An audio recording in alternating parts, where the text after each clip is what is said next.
And it turns out this whole anxiety thing is not psychological. It's a big physiological response to a threat. So our concept has changed from anxiety to basically threat versus safety, where anxiety is the result of a threat. It's not the cause of a threat. So that treatment paradigm shift has made a massive difference in how people deal with anxiety, because you can't get rid of it. You won't survive. Welcome to Breath, the New Science of a Lost Art Expert Q&A. Today we're going to be talking about COVID, what to do once you get it, and how possibly to prevent it. We're going to be covering a lot of breathing, of course, but we will also be covering other things to help you bolster your immune function. The expert today is Dr. David Hascom. He spent 3 decades as an orthopedic spinal deformity surgeon and now focuses on helping patients alleviate chronic mental and physical pain. For the past few months, Dr. Hascom has been working with a group of renowned researchers, including Dr. Stephen Porges, whom I wrote about in Breath. They've been developing a COVID protocol, which I read and found very interesting. So the first question is about inflammation. According to the protocol, the goal for all of us now living in the age of COVID is to prevent the onset of a cytokine storm. So what is a cytokine storm and how could we abate it? Dr. Hascom. Thank you very much. I'm very excited to be on your show. I read your questions, and the breathing you talk about is extremely relevant. And for me, as a surgeon, it's been a huge paradigm shift, because surgeons don't really think like this. We're thinking about things to fix. So it turns out that this COVID thing has brought to light the cytokine issue. What cytokines are, they're very small proteins that are the signals between cells. Every cell in the body is coated with different types of cytokines. Inflammatory cells, fat cells, brain cells, glial cells all have cytokine receptors. It's how the cells signal each other to turn off and turn on. There's 2 basic categories of cytokines. One is inflammatory, which you are secreting under threat through the autonomic nervous system. The other one is safety, which is anti-inflammatory, which when you're resting relaxed, you're full of dopamine, oxytocin, different great drugs, and anti-inflammatory cytokines. But under threat, your whole body fires up. What I didn't realize before 3 or 4 months ago is that your entire immune system fires up in addition to your body. So Dr. Stephen Porges wrote a book called The Polyvagal Theory. He started his research in the 1990s. I met him about 6 months ago, and it's completely changed my thinking about the body. I've heard about inflammation and disease for years, but again, as a surgeon, I'm embarrassed to say, just ignored it. Turns out that all chronic disease, all of it, mental and physical, is mediated by inflammatory cytokines. Alzheimer's, Parkinson's, cardiovascular disease, peripheral vascular disease, adult onset diabetes, anxiety, depression, schizophrenia are all inflammatory disorders, every one of them. So it turns out that anxiety is a response to a threat, not the cause. And what anxiety represents is an elevated or heightened sympathetic response to a threat. Dr. Porges hates the word anxiety. He said, look, it's just a heightened sympathetic nervous system. It's your response to a threat. And I agree with him. The only reason I use the word anxiety anymore is because it describes a bridge word that people think is psychological, where it really is physiological, which means it's how the body functions. And the reason why it's so critical is that this survival response processes about 20 million bits of information per second, 20 million. The conscious brain processes 40. Also, if you didn't have anxiety, you wouldn't survive more than about 2 minutes. How we evolve and survive is all based around anxiety. It's a gift. So we avoid threat, we survive. We ignore threat, we don't survive.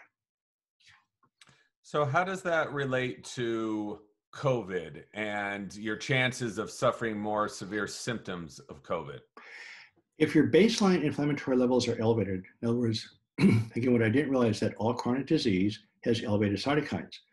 So when your body does its normal immune response, what happens is a threshold where all of a sudden your lungs get flooded out, it starts attacking your kidneys, the back of your mouth, all sorts of things. And what we call a cytokine storm may be just a normal cytokine rise in response to a threat, which happens to be the COVID virus. So viruses are a threat. Mental threats, by the way, are processed the same way as a physical threat. So the virus is a physical threat. Intrusive thoughts, by the way, are also a threat. Repressed emotions are also threats. So I'm still looking for the data. as far as I know, essentially everybody that's died from COVID has had pre-existing inflammatory markers. So the risk factors are, again, diabetes, adult onset diabetes, which is clearly inflammatory. They also have cardiac disease, which is also inflammatory. People that are having high anxiety, obsessive disorders, eating disorders, overweight, all those elevated inflammatory markers. What I think, I don't want to get too political here, but if we're really serious about the COVID epidemic, we should be out with this major public health effort of making sure the body's at full function. In other words, very high levels of wellness to minimize the chance of those cytokines going over the threshold. So if the risk factors for death are these diseases, then drop down the inflammatory markers. And there's a bunch of ways you can do that. How can breathing help abate inflammation? Well, what happens, and this is very much Stephen Porges, is that when you take deep breaths in, deep breaths out, which is just one of many examples, while you stimulate the parasympathetic nervous system, which counteracts the sympathetic nervous system. By engaging the parasympathetic nervous system has a dramatic effect on your inflammatory markers. Again, anxiety is just a sensation generated by inflammation. So as you drop the inflammatory markers, you drop the anxiety. Now it works the other way around. If you look at mental threat as a problem, why? By processing the mental threat differently, then again, you drop down the inflammatory markers. So with the breathing techniques, one of them is, slow breathing, less than 6 per minute, deep breath in, deep breath out. There's alternate nostril breathing that a friend of mine from Sacramento, Dr. Arya, has put together. Mindfulness meditation, anything that just drops down your body's tension, drops inflammatory markers. Now, as a surgeon, I'm thinking, well, it's just psychological stuff. I had no clue that this is directly linked to your body's inflammation. And then the essence, again, of all chronic disease, actually, we're trying to rewrite the whole diagnostic textbook, putting mental and physical disorders in the same category. But when your body's under constant threat, then these inflammatory markers destroy the tissues. So arthritis is from degeneration, early aging degeneration. People under extreme stress get cancer. We know that people under chronic stress die about 7 to 10 years earlier than people without chronic stress. And people forget that the stress that is damaging is the stress that you can't manage. If you can manage it, is right. So stress management is a huge misnomer. It's how you process and calm down your nervous system. That's the key. So you would view breathing as possibly a way to help manage this stress should we feel it coming on? I'm just going to correct you with one word. So the answer is it's a way of actually separating yourself from the stress. So absolutely. Okay. What advice would you, I've gotten so many emails from readers asking me for advice, and I'm not qualified to do that as a journalist. So I have you here. So I'm going to ask you a few of these questions, but do you have any advice for someone who believes they have COVID and is experiencing what they think are the initial symptoms of it? What can they do to bolster their immune health? Well, we did write about that in some detail. So I had COVID, by the way. I actually had it, got better, and I have immunity. So I've been through the whole process myself. So there's a bunch of things you can do. First of all is sleep, number one. Second of all, you want to make sure the gas tank of the car is full. In other words, there's substances that are critical for the immune system. So it's vitamins B, C, D, and K are critical. Zinc is critical because it helps the proteins function. Vitamin D, by the way, helps kill the virus. It's not so much an anti-inflammatory. Magnesium is critical because it's a transport deal. So covering those basic vitamins and minerals are absolutely critical. So covering the nutritional part, the sleep, and anti-inflammatory diet helps. The breathing is a big one. The mindfulness meditation is a big one. And again, not psychologically, but as you do mindfulness meditation work, actually calms things down. Another advice I give is don't watch the news. Stop watching the news, because what happens is a threat and your immune system is responding directly to that news. Also, no complaining, no gossiping. Don't talk about COVID because it's like talking politics. Don't do things that upset you. So those are some of the things. There's a we can go a little deeper. It's a different topic maybe, but it turns out that anxiety and anger are the same thing. So anger is a response to a threat. When you can't resolve the threat, you kick in more stress reaction and you become angry. So forgiveness is a huge one. In fact, that is the essence of healing chronic pain, and actually chronic disease is forgiveness. Now, it's not a religious term, it's scientifically researched that 90% of people that are injured at work or some situation like a car accident have not let go of the situation or person that caused the injury. 90%. So they've done research showing what that does to your whole immune system. It's not good. So play, truly designing things on a given day instead of complaining, work on play. Not obsessive play to distract yourself, but truly calling friends, helping another out. Actually, let me just jump to the end of the game. So the end result, end solution for chronic pain, and again, it takes steps, is three things. One is play, calms down the nervous system. The second one I call the spiritual journey, just giving your perspective back. And the third one is giving back, because your attention's on somebody else, not you. And so, yeah, that just all those things calm people down.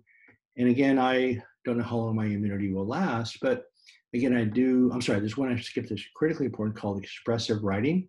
There's over 1,000 research papers that simply by writing down your thoughts on a piece of paper and tearing them up drops down your inflammatory markers. Now, it's not psychological. We don't know why it works.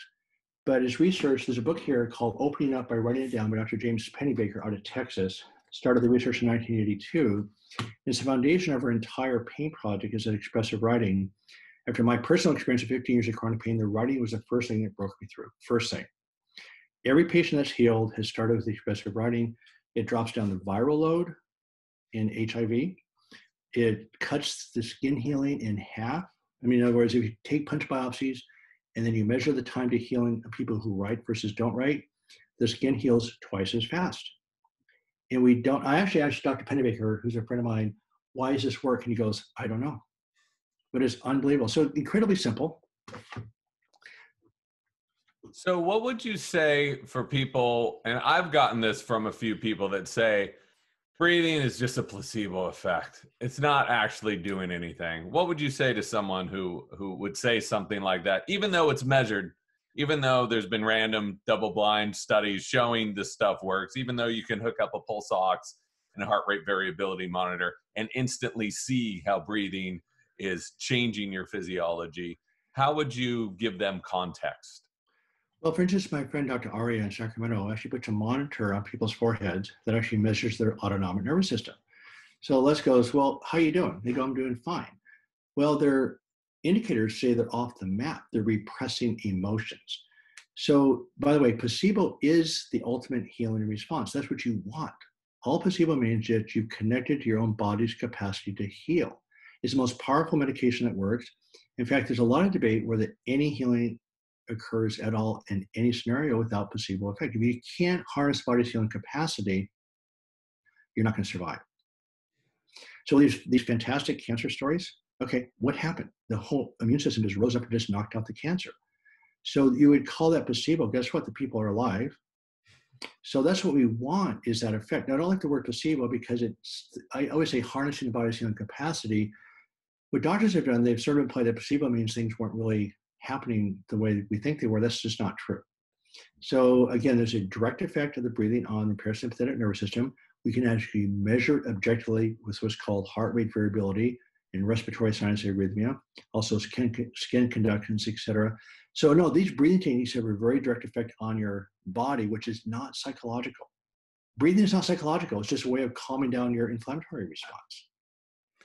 Is there any other advice you can give people to help bolster their immune function? You've given us so much good stuff so far, but anything else? Specifically, I had a question about sleep is such a huge part of your protocol. Right. And half of the population snoring, Right. a quarter has sleep apnea. Right. Do you figure that people need to figure that out first and foremost before they get in with the other issues? Well, they're all connected. There was expressive writing has been documented to help sleep. Okay. Not watching the news before bedtime helps us sleep, right? Forgiveness helps sleep. In other words, the reason why people aren't sleeping is because their whole body's fired up with stress reaction, right? If you're fired up with full of adrenaline and cortisol, why would you sleep? So I wrote a book called Back in Control, A Surgeon's Roadmap Out of Chronic Pain. Chapter 14 is just on sleep. Again, I went through chronic pain myself for 15 years, and the process evolved step by step by step. That's why it's been so effective, we think, for so many people. But sleep's number one. There's a study out of Israel that shows that lack of sleep actually causes pain. causes back pain. It's not the pain. In other words, the pain doesn't stop people from sleeping. It's a lack of sleep actually causes the pain. So I tell people, look, the number one thing I focus on, if you're my patient, we would work 2 weeks to 6 weeks to get you to sleep, and we can always do it. Sometimes it takes medications to do it. I'm sort of excited about the CBD possibilities, which might be a very safe way to get to people to sleep. We don't know enough about CBD yet to recommend it. But one of my really excellent friends in North Carolina is doing a lot of molecular research on CBD, and we're looking at sleep, anxiety, and inflammation. Cannabinoids are anti-inflammatory. So those are things to help sleep. But the breathing, again, going back to the breathing, is so important. Where can people learn more about this protocol and more about your work? I wrote a pamphlet called Thrive and Survive, and it's on my website, backincontrol.com. And on the home page, you'll see a spot you can sign up for the free PDFs. So just sign in there and download it. It's about 30 pages. It's essentially my entire book summarized in 30 pages. So it gives you a really good overview about things you can do, but every one of those interventions actually decrease inflammatory markers.